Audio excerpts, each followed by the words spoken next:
Olá, meu amigo, minha amiga que nos vem hoje. É uma alegria pessoal para mim e tenho certeza que será para você a conversa que teremos hoje. Hoje conversaremos com o Rabino Yehoshua Levi, ele que é professor de cultura judaica e cantor litúrgico. Conversaremos sobre sua trajetória, fé, música, tradição e os desafios de manter vivos os valores milenares de um mundo em constante transformação e, infelizmente, como todos sabem, em constante turbulência. Mais do que conhecer o Rabino, queremos conhecer também o homem por trás dessa missão. Suas escolhas, suas experiências, aprendizados, sua origem e sua visão sobre o presente e sobre o futuro. Rabino Yehoshua Levi, é um prazer conversar com você, é uma alegria muito grande, inclusive passar para as pessoas quem você é. Um ser humano iluminado. Eu sei que jornalista não pode adjetivar, mas aqui no caso eu já o conheço há muito tempo e tenho uma admiração pessoal muito grande pelo Rabino. Seja muito bem-vindo, é um prazer ter você conosco. E vamos começar da onde? Do começo, claro. Então quero perguntar, quem é o Rabino Yehoshua Levi? Antes do Rabino, quem é Yehoshua Levi? Como você se definiria para alguém que está conhecendo você e seu trabalho neste momento? Muito obrigado, primeiramente. Obrigado pelo convite, pela oportunidade. Eu nasci no Rio de Janeiro, em Copacabana. Cresci lá e aos 3 anos eu faço aliá com a minha família. Eu e meus pais. Sou o filho mais velho e a gente mora em Jerusalém durante 9 anos. Durante 9 anos a gente mora em Jerusalém. Em 2007 a gente retorna ao Rio de Janeiro. Em Israel eu tive uma experiência muito boa. A infância foi maravilhosa em Jerusalém. Estudei no colégio Noam Banim, é um colégio sionista religioso chamado Mamlachti Dati, sionista religioso. E o hebraico vem praticamente competindo com o português, qual é a língua mãe, porque com 3 anos de ir para Israel, a criança começa a falar português, hebraico, em casa português, na rua hebraico. E a gente volta em 2007 para o Rio de Janeiro, eu estudei no Bar Ilan. Enquanto isso, seus irmãos nasceram lá, isso? Meus irmãos nasceram lá, eu tenho 3 irmãos, 2 meninas e um menino. Todos lá? Todos nasceram lá. Sou o único carioca, todos são Yerushalmim, né? Nasceram em Jerusalém. Uau. E como Jerusalém influenciou no Yehoshua que é hoje? Porque com certeza na tenra infância isso costuma entrar, introjetar e trazer aí a base, basis, né? Sim. Exatamente para a vida. Como isso introjetou em você? Liberdade. Desde pequeno andar na rua sozinho, andar de bicicleta com os amigos. Em Israel as crianças elas vão amadurecendo mais rápido, porque elas são mais livres pela segurança que têm. Isso impacta. Isso é importante que o ouvinte, quem está nos vendo, o espectador, saiba. Ele pensa que lá é realmente perigoso. Perigoso é aqui, que acontecem assaltos a cada esquina, que para eu poder chegar aqui e ver o endereço, eu tive que entrar num estabelecimento e ver para não colocar o celular na rua à mão. Então lá é muito seguro, né, Yehoshua? Muito seguro, a infância inteira. Um irmão mais velho cuida do menor, leva para a escola, leva para o mercadinho, muito seguro. A gente passeava de bike, assim, tranquilo pelo bairro, de dia, de noite. Então a liberdade, eu acho que é uma coisa muito, muito importante, né? Porque aqui, às vezes, a gente está meio engaiolado, né? Bastante. Toma cuidado, celular, como você falou, entrar no estabelecimento, entrar em algum lugar, à noite, não se expor muito, enfim. Aí você voltou a estudar no Bar Ilan, morar em Copacabana, e aí como foi forjada essa sua personalidade, forjada essa sua personalidade no que é o Yehoshua hoje? O começo foi muito difícil, voltar para o Rio de Janeiro, porque depois de 9 anos de Israel, infância ainda, amigos muito queridos que eu deixei, inclusive eu tenho contato com um deles até hoje, amigo que a gente estudou lá de Israel. Uau. A gente estudou no GAN junto, depois para a escola, a gente tem contato até hoje. O começo foi difícil, mas o Bar Ilan me recebeu muito bem, foi muito acolhedor e tal. E já quando eu cheguei no Bar Ilan, eu sabia que eu não ia ficar muito tempo lá. Por quê? Porque eu estudei numa escola em Israel que era Mamlachti Dati e tinha uma carga horária de Torá maior, que eu estava acostumado. Barilan também tinha Torá, excelentes rabinos, professores, mas era diferente. Você estava acostumado um pouquinho mais fundo. Como a gente fala em hebraico, Lifnei Meshurat Adin. Lifnei Meshurat Adin. Exato. E aí eu falei para meus pais que eu queria visitar a Yeshiva de Petrópolis. Uau! Um amigo meu me chamou para ir para a Yeshiva de Petrópolis, eu gostei da ideia, passei um Shabat. Na sexta-feira, antes do Shabat já, eu cheguei no almoço, eu ligo para o meu pai, eu falo assim, pai, eu vou ficar aqui. Aí meu pai, mas você não quer visitar outra yeshivot? Eu tenho certeza. Eu falei, pai, eu vou ficar aqui. Amor à primeira vista. Amor à primeira vista, Yeshiva de Petrópolis.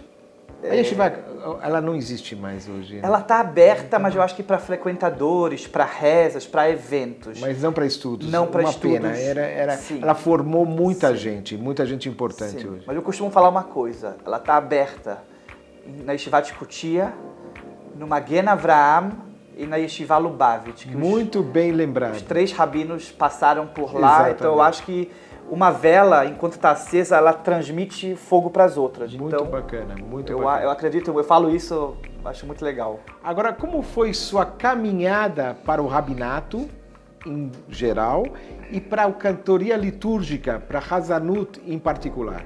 Hazanut foi meu pai. Meu pai, com 13 anos, fez aula com o Hazan turco, Leon Shiprut, que foi Hazan no Sibi, na Betel, na sinagoga que a gente cresceu, na sinagoga da minha família. Então a Hazanut veio de casa, meu pai cantava pra gente, então já foi assim, contagiando positivamente na mesa de Shabbat. Avdalá na minha casa, antigamente, era sentado. Que bonito. Meu pai sentava na cabeceira, todo mundo sentava, a gente música. cantava. Hoje em dia tudo correndo, né? Rápido. A gente sentava, Avdalá era 20 minutos de Avdalá. É uma delícia uma Avdalá cantada. Eu gosto de fazer cantada. sentado também. E o rabinato é engraçado, né? Uma pessoa me falou muito bonito de um lado, mas de outro lado muita responsabilidade. Porque desde os 12 anos eu olhava os rabinos de Copacabana, do meu bairro, e eu falava, eu quero ser rabino, eu quero ensinar a Torá, eu quero ser Hazan, eu quero cantar. Então a inspiração começou no Rio.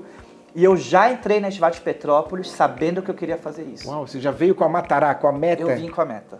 Isso é muito interessante. Parabéns. Agora, o que significa na prática ser rabino? Existe um lado dessa missão, principalmente que estão fora da comunidade judaica, normalmente não conhecem, porque o público que está nos vendo é da comunidade e fora da comunidade temos, graças a Deus, muito mais amantes do que haters. Embora os haters façam mais barulho, mas nós temos muito mais amantes, graças a Deus. Então eu gostaria que você falasse um pouquinho sobre isso. O principal objetivo do rabino, o propósito, é a gente passar conteúdo, né? Transmitir a Torá, transmitir os valores milenares e tudo mais. Agora, hoje em dia, o rabino ele virou também um tipo de psicólogo. Porque as pessoas, nesse século XXI, chamado pós-modernismo, né? As pessoas elas buscam cura na Torá. E a Torá tem respostas. Tem um versículo bonito, ela shofeta sherie bayamim ha'ema. O juiz que estará naqueles dias, o rabino tem que estar atualizado naqueles dias.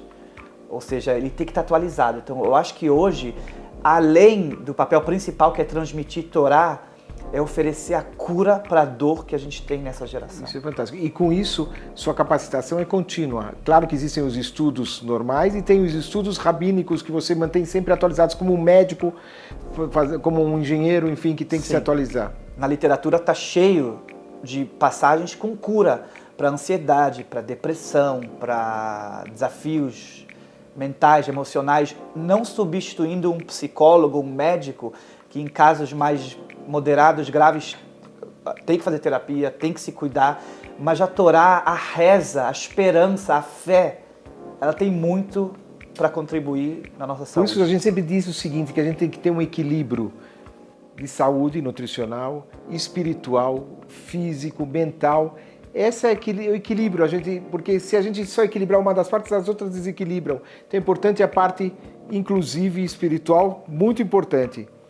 Quais pessoas, quais mestres, experiências e valores foram fundamentais na sua formação como homem e como rabino? O homem e o rabino Yoshua Levi.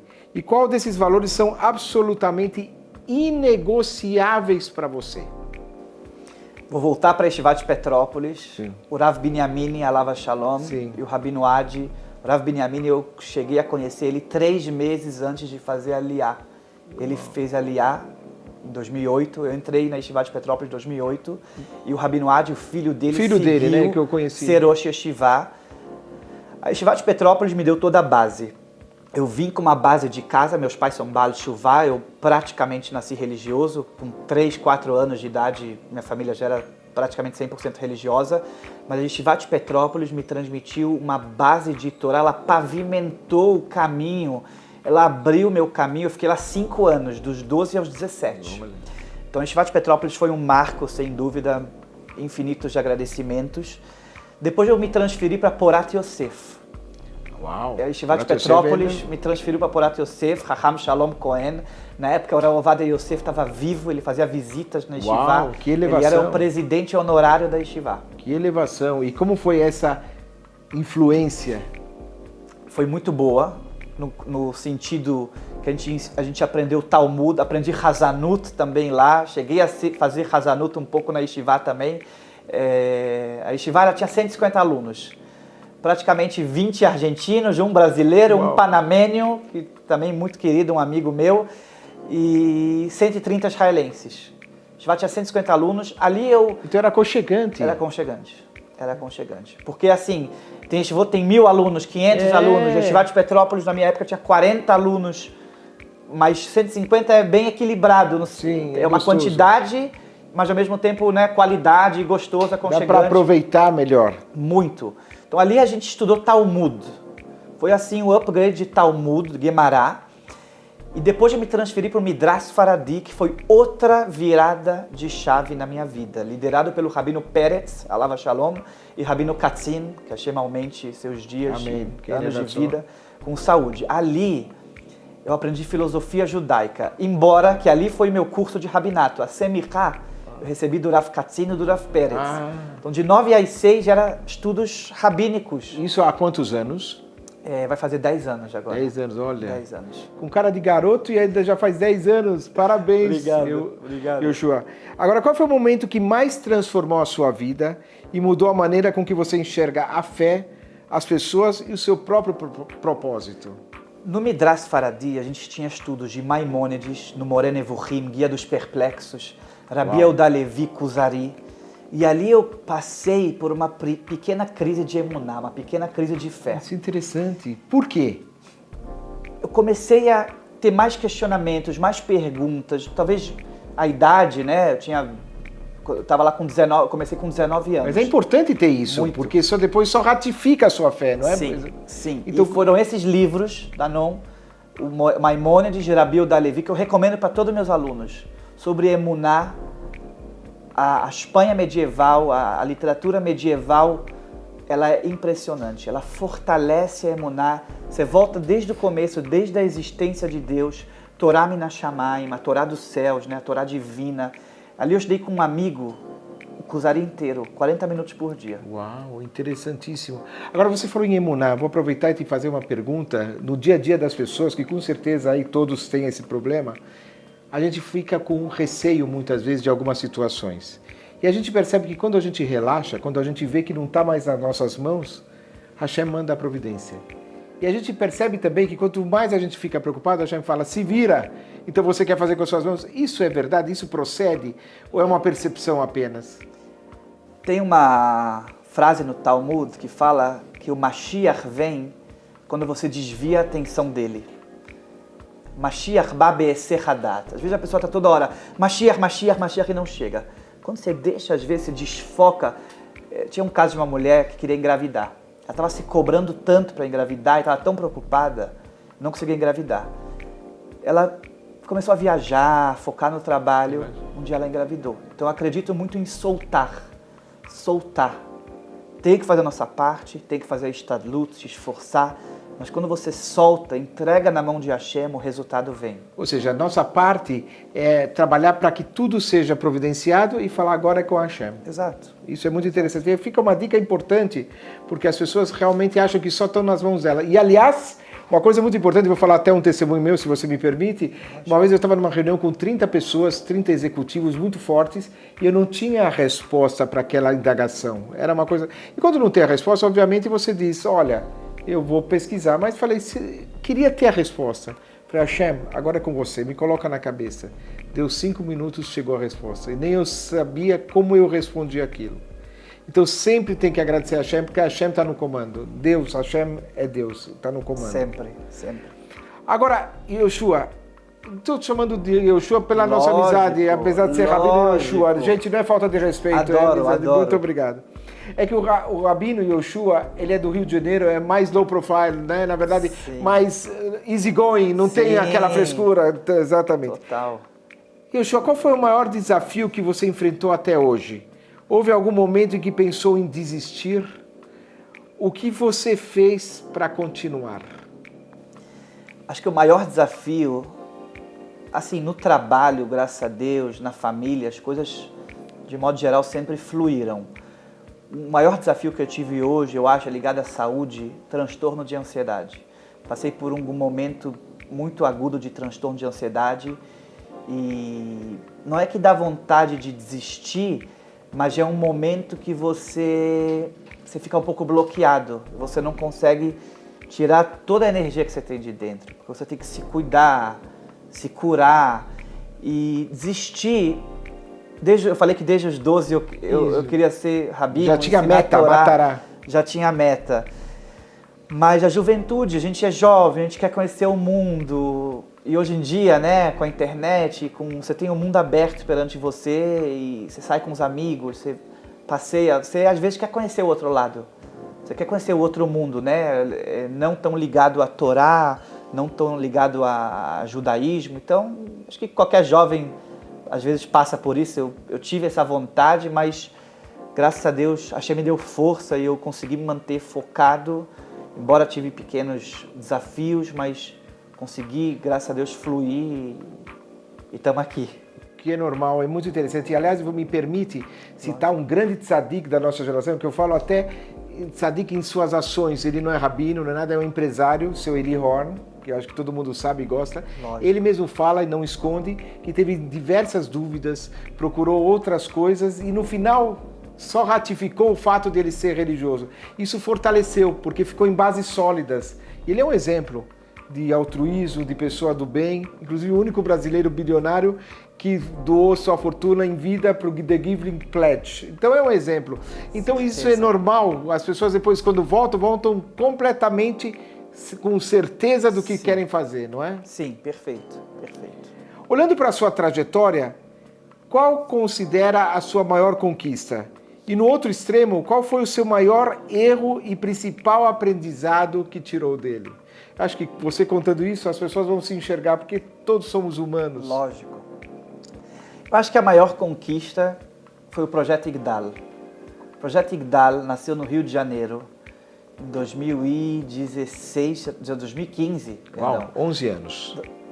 2015, 11 anos. Uau. Ele nasce, eu voltei de Israel, do Midrash Faradi, da formação rabínica, e fui contratado no CIB, na Sinagoga Betel, na Sinagoga da Família, para ser Hazan, para dar aula para crianças, para jovens.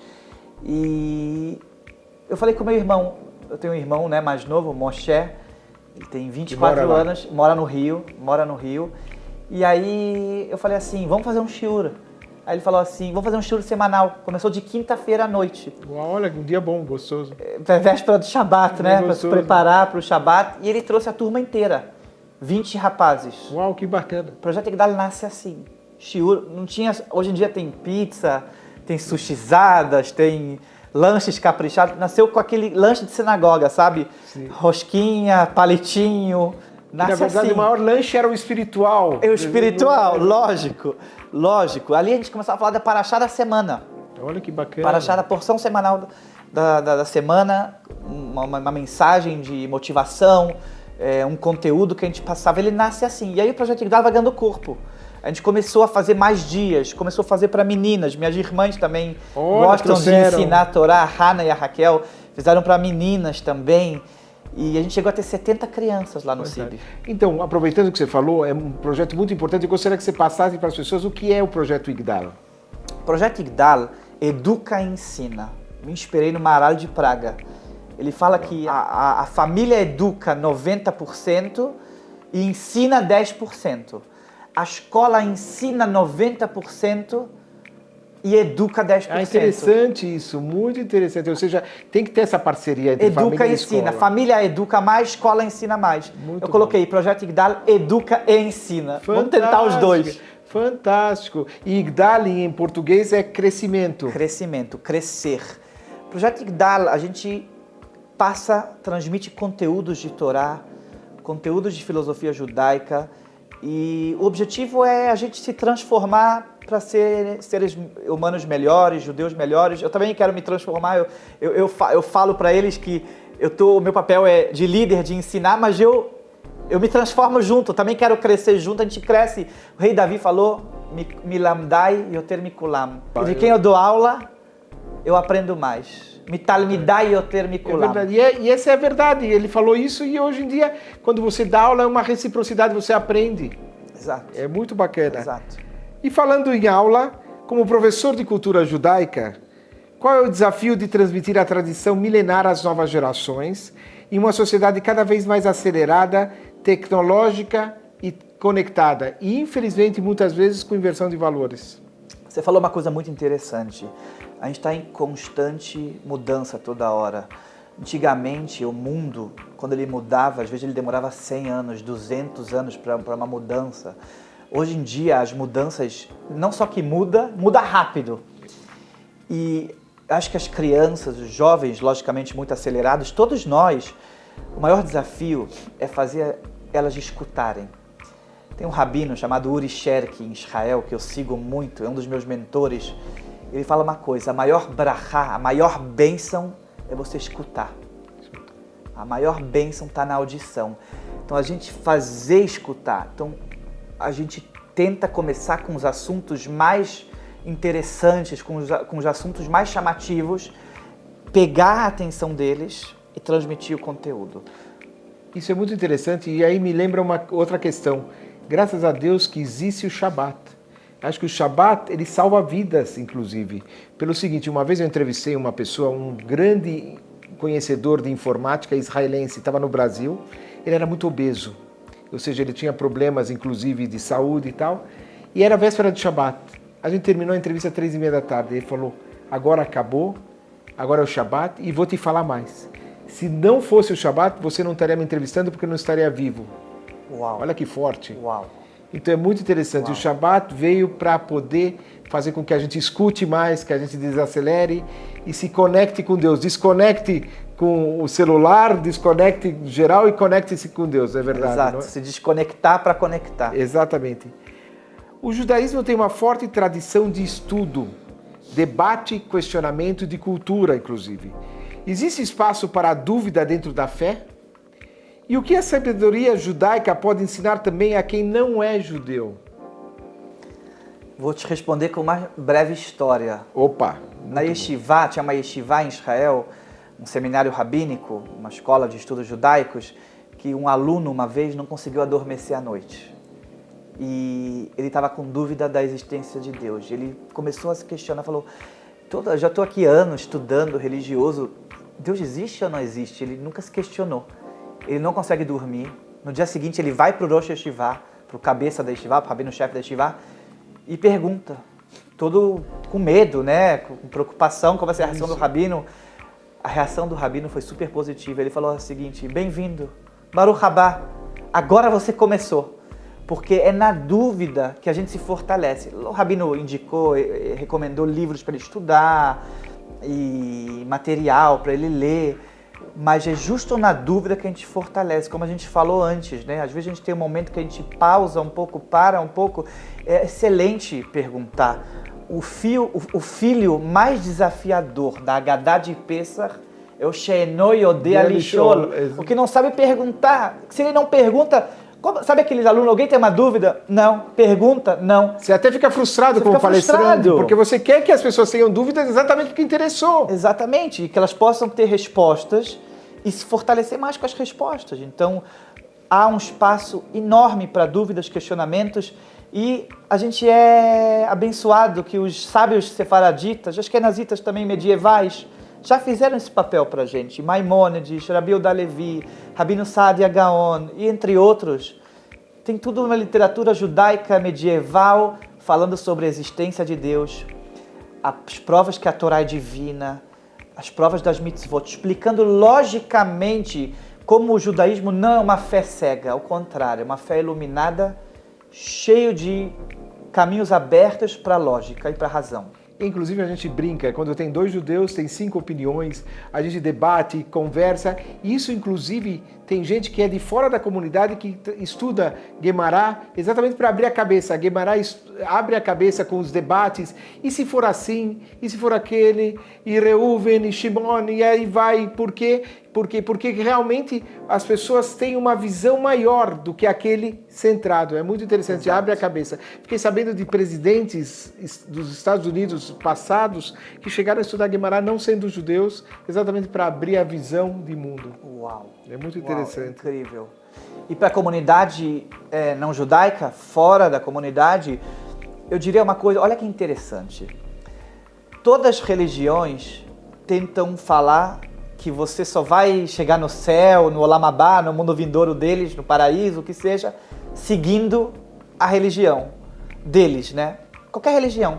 O judaísmo é a única religião que fala que você não tem obrigação, e a gente não é proselitista. Exato, a gente não, quem quiser vir, para quem entender, proselitista é você não fica fazendo com que as pessoas venham à sua religião, não as obriga, não fica incentivando. Muito pelo contrário, a pessoa que quer, são criados inúmeros obstáculos, inclusive, para eles terem certeza que realmente querem. Exato.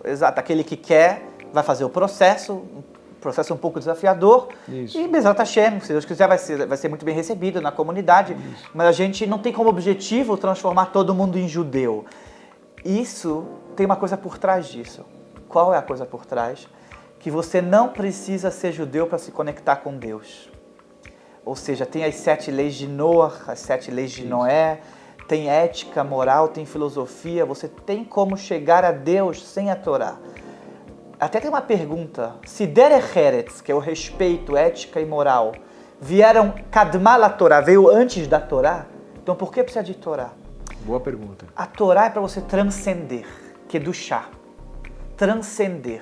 A gente se equivoca, a gente erra às vezes, acha que Kedushá só é barba, só é aquelas barbas longas dos rabinos, de ir na mikve, né, no mar, se purificar. Claro, a barba traz Kedushá, a mikve, o mar traz Kedushá, o mergulho, né, a purificação, mas você transcender. Se você passa do A para B, por exemplo, eu não observo o sábado hoje, e amanhã eu observo o sábado, o Shabbat, você transcendeu, você atingiu a Kedushá. E evoluiu. Você evoluiu. Então você tem a ética e a moral, que eles são caminho base, como a gente falou no começo, basis, para você chegar a transcender. Agora, quem quiser transcender, vai transcender. Agora tem a ética e a moral, que elas estão aqui para a humanidade toda. Muito interessante. Hoje nós estamos fazendo uma entrevista geral com o Rabino Yehoshua, e se Deus quiser, mais para frente a gente falará de alguns assuntos mais específicos. Porém, uma curiosidade aqui me vem muito forte, que eu não aguento, eu preciso perguntar como jornalista, a gente não aguenta.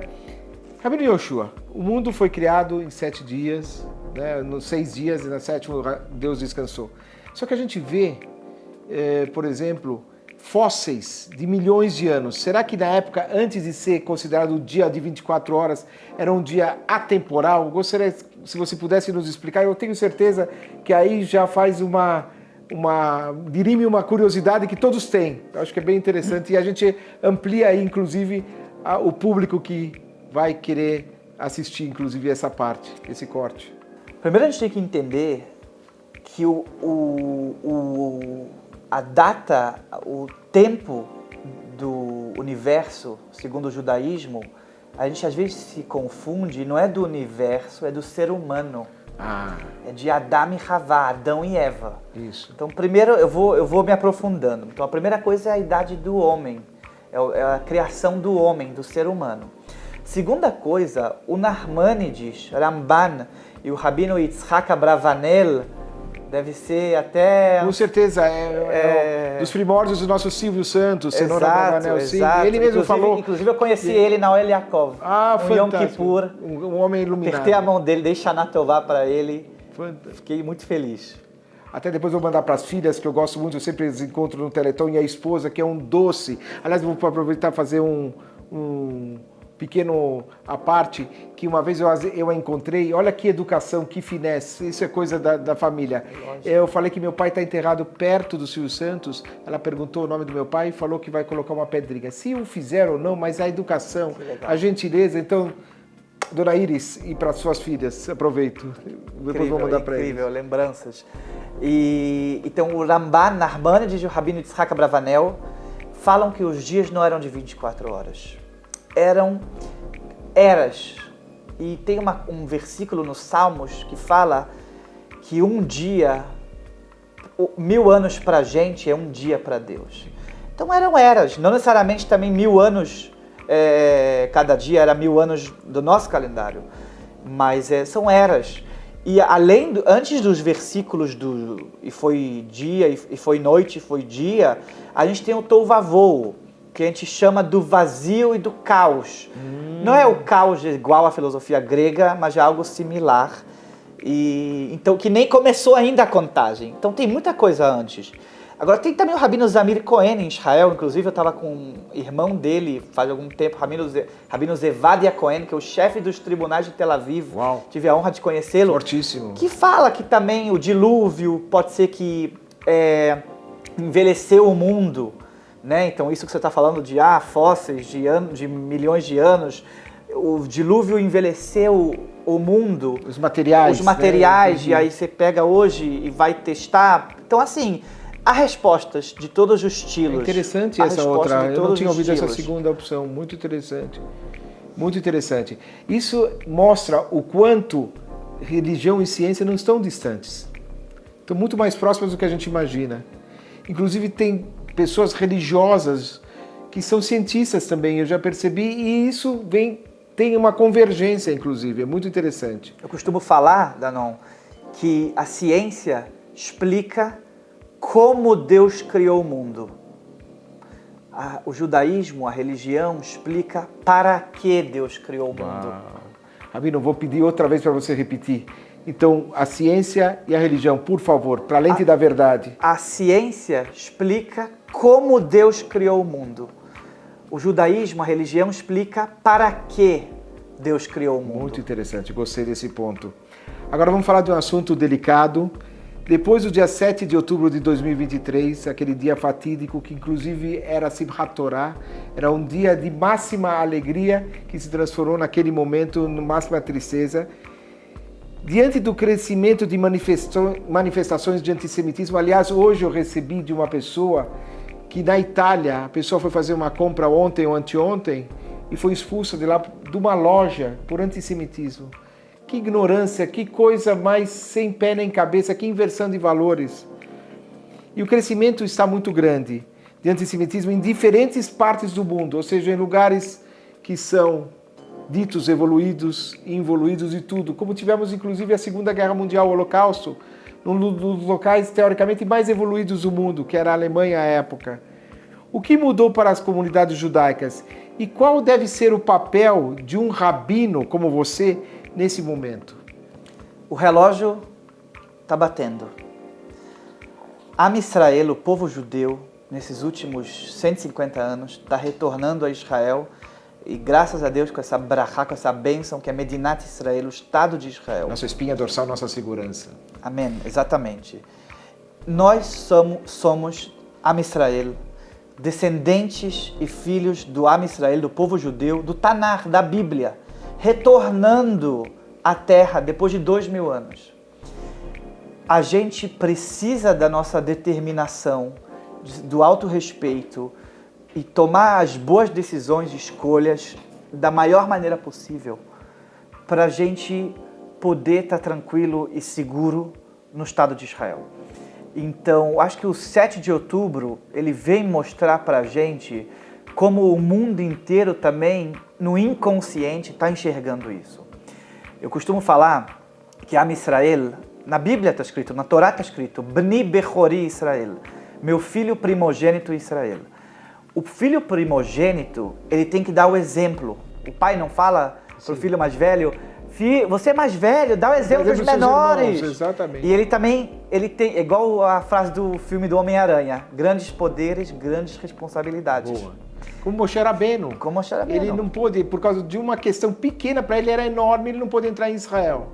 Exatamente. Então a gente tem o papel, está escrito na Torá, na Bíblia, Venivrechu becha kol mishpechot ha'adamah, que através de ti, do povo judeu, todas as famílias da terra, a gente está falando de humanidade, serão iluminadas, serão abençoadas através de ti. A gente também tem que se cobrar um pouco mais no sentido do povo judeu como todo, dar o exemplo. Como a gente fala, com um bom dia, com um acolhimento a todos. Então a gente também, o relógio está batendo no sentido que a gente tem que dar mais o exemplo. Porque se o Estado de Israel for como um Estado qualquer do mundo, que vai ter tudo, eu sei que o mundo está funcionando assim, mas a gente tem que ter um diferencial. E o diferencial é a espiritualidade. Isso é muito interessante que você fala. Inclusive, eu vou aproveitar nessa entrevista e comentar que quando tivemos a tragédia de Brumadinho aqui, quem era o único exército, o único país presente para ajudar o Brasil? Israel. Nós tivemos agora o terremoto na Venezuela. Quem esteve lá, apesar de Venezuela xingar, brigar, falar amaldiçoar Israel? Israel estava lá ajudando. Ou seja, Israel passa o bem. Não adianta você que está vendo aí, que tem uma visão contrária, se informe, seja humilde e conheça. Não é questão de gavá, de orgulho só, não é? É questão de humanidade, é questão da verdade ser dita. Inclusive, isso nos aproxima à época, à era messiânica. Mashiach vai chegar. Mashiach já chegou. O Rav Kook fala, Atchalta de Geula, o começo da redenção, é Israel, é a gente retornar para Israel.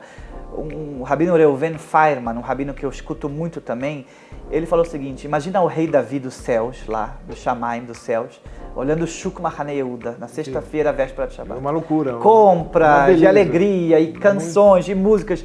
Gente, já começou. Falta o templo, falta a gente retornar para Israel, todo o povo, falta chegar o Mashiach, o rei Mashiach, né? O Messias, mas a gente já está no caminho, porque eu lamento, às vezes, de amigos ou de pessoas que ainda talvez não pegaram a visão do Rabino Kook e até do Rabino Ovadia Yosef, Rabino Mordechai Eliyahu, outros rabinos sefaradis que veem o Estado de Israel com maior respeito, orgulho e agradecem a Hashem por ele. Tem que melhorar, como eu falei, né? A gente não pode ser mais um Estado. A gente tem que ser o Estado. A gente tem que inserir mais espiritualidade, mais Torá, mais luz. E se Deus quiser, que Mitzion tetze Torá, de Tzion, de Israel, de Jerusalém, sairá Torá, luz para as nações. Eu vou te contar um versículo do rei Salomão, muito interessante. Tem um versículo que fala o seguinte, Chochmat misken bezuyah. A sabedoria do coitado, ela é desprezada. Se você vem num lugar mal vestido ou não tão bem apresentado, vão falar, infelizmente, né, preconceituosamente, vão falar assim, ele não deve ter uma resposta pra gente, não deve ter um conteúdo pra gente. A gente estava assim, no Holocausto, na Inquisição, a gente não estava bem. Quando você não está bem, você não consegue falar. Agora a gente está bem, a gente tem o Estado de Israel, a gente tem a tecnologia, a gente tem todas as yeshivot em Israel, os centros de estudo, o turismo que está bombando. A tecnologia. Aí o pessoal começa a falar, uau, o que vocês têm a dizer? Que resposta vocês têm para o mundo? Qual é a medicina, a saúde, tudo que... As universidades. Então a gente tem uma resposta para dizer. A gente quer transmitir os valores, a ética, a moral, o conservadorismo, os valores tradicionais de família, de povo, de nação. Veja só, a gente tem a halachot de negócios, ética nos negócios, ética no trabalho. O judaísmo, ele não é só voltado só para Torá e Mitzvot. Tem leis de exército, tem leis para soldado, hoje em dia tem Sidur para soldado. Aliás, os exércitos de Israel é o exército mais ético do mundo.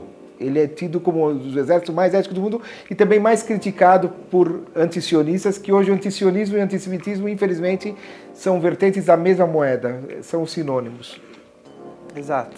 Então, quer dizer, estamos na era messiânica. Essa visão foi muito interessante que o Rabino Yoshua Levi falou, porque a gente não percebe, não tem essa percepção. Quando você está imerso nisso, você fala, meu Deus, eu não percebo. Você é a mesma coisa que você está com o dedo aqui, você não enxerga, agora você afasta e fala, é verdade, muito interessante. Uma profecia da inteligência artificial. Exato. Que no profeta Daniel fala que na modernidade se abrirão os portões da sabedoria e um não precisará transmitir conteúdo para o outro. Uau. Que todos saberão a Hashem. A Yah. É a Yah. Meu Deus. Até Torá tem na Yah, claro, e todas as respostas ainda... Tem que checar e rechecar. Checar e rechecar, com toda a atenção. A curadoria é humana sempre, dos professores. Mas é uma profecia, e tem uma profecia também que a gente vai ter roupa, como se fosse você vai colher as roupas da árvore. Que tu vai ter muitas roupas, muita vestimenta. Isso é muito Hoje bom. no celular você pede Mercado Livre, Exatamente. Shopee, Você aparece na tua roupa casa. igual árvore, ou seja, então assim, as profecias, a terra de Israel dá seus frutos. Exatamente. E como consegue, inclusive, melancia quadrada, por exemplo, para entrar nas caixas, para exportar, umas coisas maravilhosas que realmente você vê, é milagroso. Não tem como dizer. Aliás, o milagre é todo dia, só não vê quem não quer. Exato. Não é verdade? Agora, você se preocupa com a imagem que as pessoas têm de você, Rabino? Como lida com críticas, julgamentos e opiniões negativas? Hoje o que nós temos são haters, que até ajudam a impulsionar as redes lá para cima, né? Especialmente em uma época em que todos estão expostos pelas redes sociais. O papel que eu tenho hoje como moré, professor, né, Hazan, Rabino, a gente tenta dar o exemplo, né? E transmitir os conteúdos. Igual que a gente falou que o povo judeu, a gente tem que tentar dar o exemplo para a humanidade, então acredito que os que têm a responsabilidade na comunidade de transmitir a Torá, automaticamente a gente tem que dar o exemplo. E às vezes para todos nós é difícil, né? Naturalmente, porque somos seres humanos, imperfeitos, então se preocupar com a minha imagem, talvez já me preocupei mais assim, né? Hoje eu acho o seguinte, os alunos que chegam, os espectadores que chegam, agradeço a Hashem, a Deus, que é exatamente quem eu quero. Hoje o público que eu tenho, eu estou muito feliz, e claro, bem-vindos, quem quiser se agregar, mas Deus só me manda alunos queridos, meus alunos viram amigos, sabe, meus, então estou muito feliz com quem está presente na minha vida. Mais uma vez vou sair do papel de jornalista, eu sou suspeito para falar, o Yoshua é muito carismático, muito querido, uma pessoa tão do bem, eu não poderia ficar jogando adjetivos, mas eu não aguento, eu sou humano também. Obrigado, e você está na nossa vida também, Obrigado, a gente se conhece sempre. Há quantos anos? Exatamente, então... muito bacana. Agora, o que acontece é o seguinte, que muitas vezes as pessoas falam por ignorância. Então, o que acontece? Eu sempre brinco que existe a lei do judô. O que é a lei do judô? Em vez de você ir contra, você traz para o seu lado e explica. Por exemplo, nas minhas redes, as pessoas que são ignorantes, assim, respondem rispidamente, eu falo, agradeço, independente, claro, se não usarem baixo calão, que não tem condição, eu falo, agradeço o enriquecimento do debate, porém, existem formas de você falar. Uma forma mais educada, existe, porque, por exemplo, hoje viver em sociedade ou na política é divergir, é paurar, falar. Ou seja, você coloca uma posição, outra coloca outra e você chega a um denominador comum muitas vezes, ou não chega, mas aprende, existe troca. Mas o importante é respeito e educação, não é, Rabino? Respeito, você me perguntou o que é negociável para mim. Exatamente. O respeito. Porque igual que a gente quer ter respeito no que a gente fala, no que a gente pensa, a pessoa não precisa... minha esposa uma vez falou uma frase que o falecido pai dela falava assim, concordar em discordar. É muito bom. E tá tudo bem. Grande Akel. Vou aproveitar e mandar um grande abraço. É uma querida, ela e a irmã Cília, são duas queridíssimas. Preciso falar isso. Lógico, obrigado. Então, concordar em discordar eu achei muito bom, muito bom.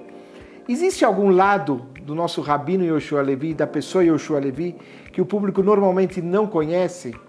E hoje, depois de tudo que viveu, o que significa sucesso para você? Porque você é um homem de sucesso, a gente vê e cada vez conquistando cada vez mais. Obrigado. Eu tenho muitos amigos que a gente sai junto, isso talvez as pessoas não saibam, não conhecem, que talvez pensam que a pessoa que ensina a Torá está sempre ocupada em transmitir, eu tenho muito espaço para amigos, meus amigos são muito queridos, eu saio com eles, eles vêm em casa, eu vou na casa deles, eu saio para almoçar, para jantar, eu gosto de praia, gosto de piscina, cresci em piscina, em praia. O Rabino é uma pessoa normal, como a gente.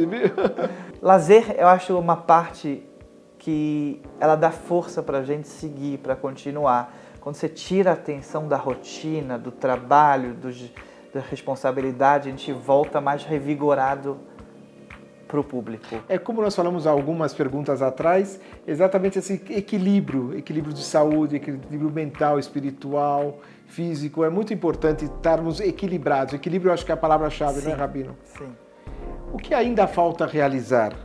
Quais são os seus próximos sonhos, seus próximos passos, objetivos? E que legado você gostaria de deixar como rabino, professor, cantor e ser humano? Aliás, ao final da entrevista, não vamos deixar de ouvir a cantoria litúrgica do rabino. Calma, você aguarde aí. Fazer o que gosta. Acho que fazer o que gosta, isso é sucesso. Esse é algo chamado, né, é um sucesso que eu valorizo muito. O Talmud já fala isso, a pessoa tem que estudar o que gosta, estar onde que gosta. A gente já naturalmente tem que estar bem para realizar nossas tarefas. Agora, quando você gosta, eu acho que te abre um canal assim de brachot, de bênçãos, algo que você acredita. E o que falta realizar, a verdade é que eu estou muito agradecido a Deus e às pessoas pelo que eu já tenho, pelo que eu já tenho realizado. Acho que é ampliar, se Deus quiser. O Projeto Igdala está em constante crescimento. Hoje a gente tem 4 turmas. Uau. A gente tem criança, adolescentes, jovens, adultos também. Então, ampliar e Bezrat Hashem, se Deus quiser, transmitindo mais Torá, mais cura para as pessoas, mais esperança, mais alegria, com as cantorias também. Agora a gente vai começar um projeto de Hazanut, de liturgia, de canções, o projeto chama É Fácil Rezar. Que legal! E com música é uma delícia. Isso é muito interessante. Eu me lembro que uma vez eu estava dando uma palestra na FGV sobre comunicação e a primeira pergunta, inclusive era alguém da comunidade que eu perguntei o nome, e ele perguntou: o que dá dinheiro? Falei: o que teu coração toca. Na verdade, quando você faz feliz, tudo se transforma. Eu me lembro um caso de uma moça, de uma amiga, há muitos anos eu perdi contato com ela, ela era gerente de banco, estava bem, mas não gostava. E ela quis ir para o interior vender lanche no carrinho. Bem, hoje ela tem uma rede de fast food lá da marca dela. Ou seja, quando você faz com amor, com carinho e com bem, o bem com propósito de deixar um legado, é muito interessante, né? Muito.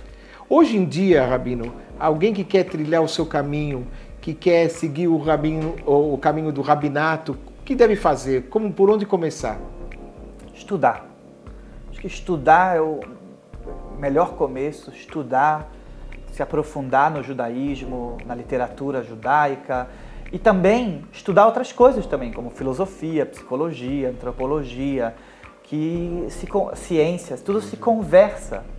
Eu gosto de citar muito filosofia e psicologia dentro das minhas palestras, porque tudo vai junto, tudo anda junto. Como a gente falou dos sábios medievais, eram todos filósofos.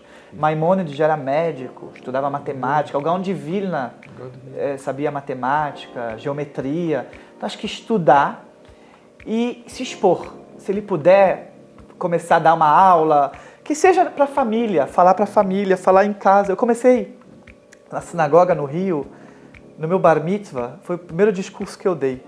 Eu estava tímido, contraído. Depois, na semana seguinte, me pediram na mesa de Shabbat, na sinagoga, falar de novo.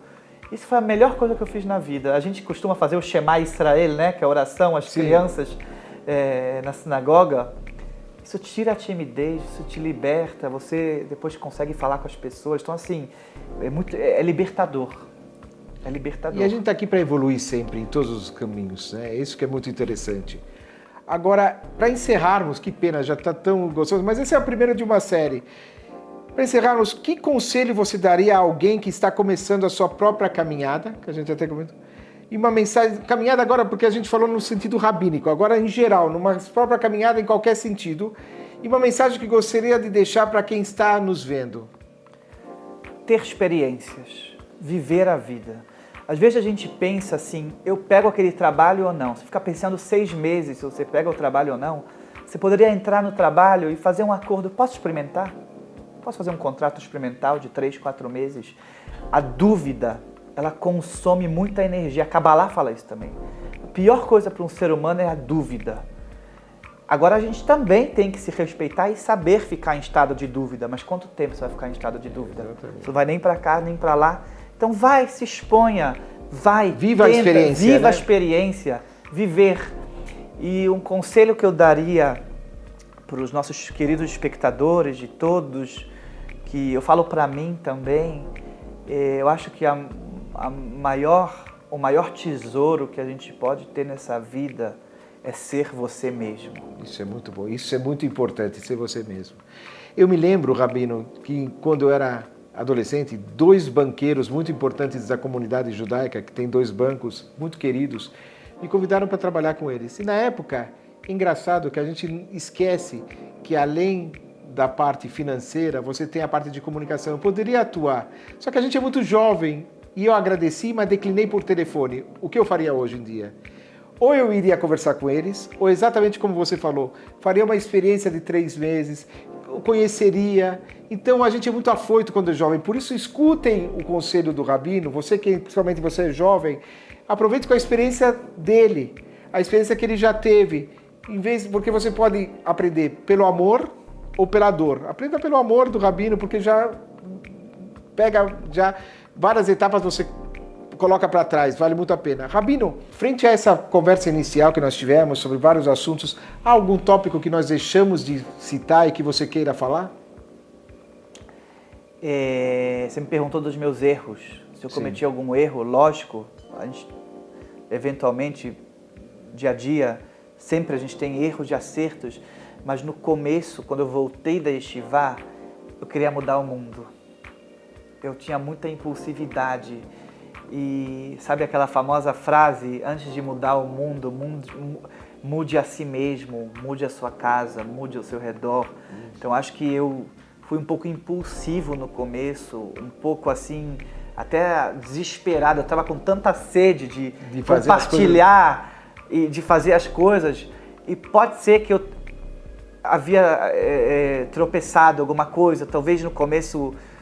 Poderia também, como você falou, de trabalho, né? Poderia talvez, ao invés de aceitar um, aceitar outro, ou conciliar melhor. E acho que a calma também é uma das maiores bênçãos que a gente pode ter na vida. A calma, o esforço e entender que o tempo tem que passar. Isso é muito interessante que você fala, que a gente começa em PA, progressão aritmética, e vai em PG.